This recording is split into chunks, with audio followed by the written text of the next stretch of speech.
بسم الله الرحمن الرحيم نحمده ونصلي على رسوله الكريم أما بعد السلام عليكم ورحمة الله وبركاته.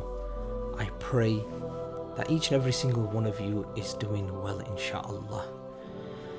My aim during the month of Ramadan is try to upload every single day short reminders that each and every single one of us can benefit from.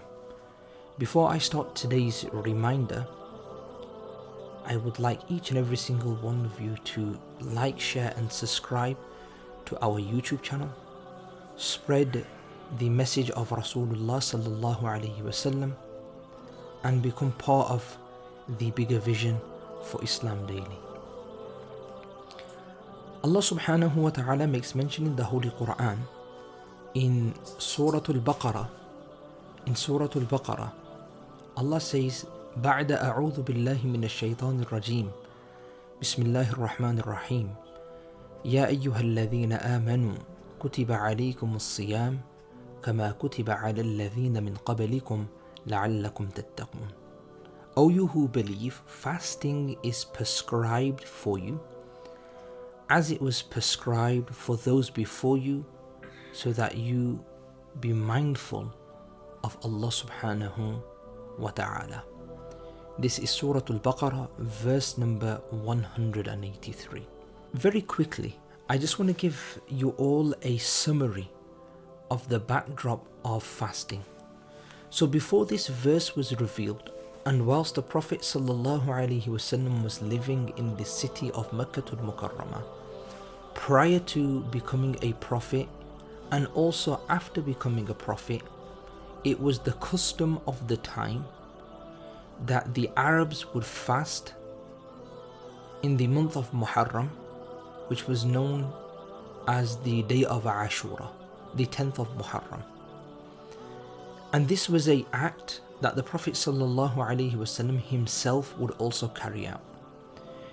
Just as a very quick disclaimer, there is a difference of opinion amongst the scholars that this fast on the 10th of Muharram, was it a compulsory fast or was it a optional fast? But this inshallah is a discussion for another time. The point that I am trying to make here is before the fast for the blessed month of Ramadan came, the Arabs would fast on the 10th of Muharram. And this was a custom also from amongst the pagans. And when the Prophet ﷺ received revelation and became the Prophet of Allah subhanahu wa ta'ala, he continued to fast on the 10th of Muharram. Fast forward in time, the Prophet ﷺ migrates to Madinatul Munawwarah, and then he has his first encounter with the Jews, and he also sees and experiences that the Jews are also fasting on this day.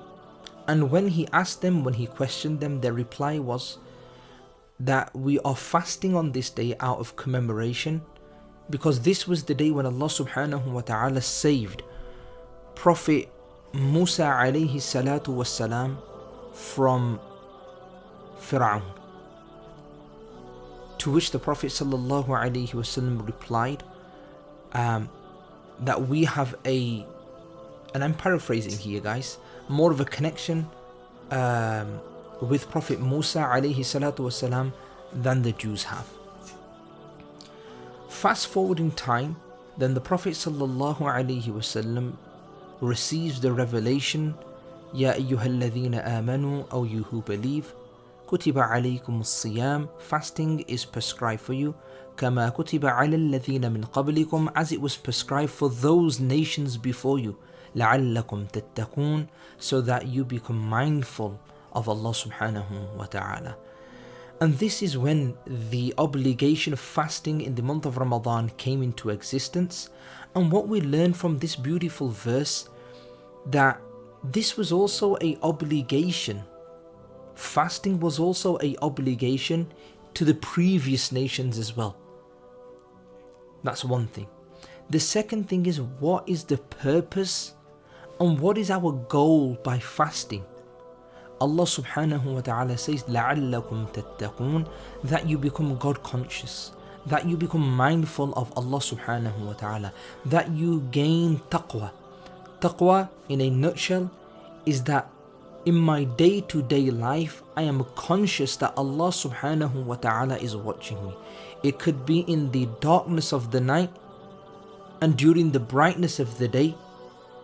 I could be preoccupied in work, or I could be standing in the masjid, I could be with my friends and family. Whatever the situation is, I am conscious that Allah the Almighty Jalla Jalaluhu is watching over me, and He's seeing, hearing and knowing of each and every single action of mine. That my life becomes that I am conscious of Allah subhanahu wa ta'ala.